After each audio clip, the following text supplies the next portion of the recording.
In this guide, you'll learn how to connect Amazon Prime Video to your smart TV.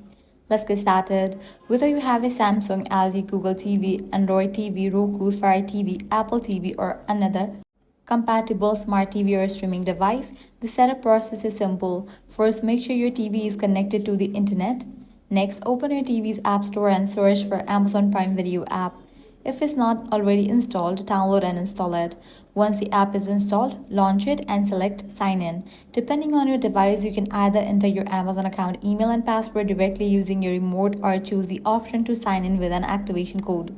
If an activation code appears on your TV screen, use your phone or computer to visit the Amazon activation website, sign into your Amazon account, and enter the code displayed on your TV.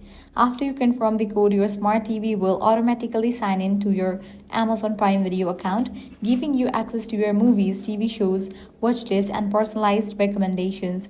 If you don't see the Prime Video app in your TV's App Store, check that your TV model is compatible and updated to the latest software version. You can also access Prime Video by connecting a supported streaming device such as Fire TV Stick, Roku, Apple TV, Google TV, or a compatible gaming console. And that's it. This is how you can easily connect your Amazon Prime Video to your smart TV. If this guide was helpful, do not forget to like, share, and subscribe.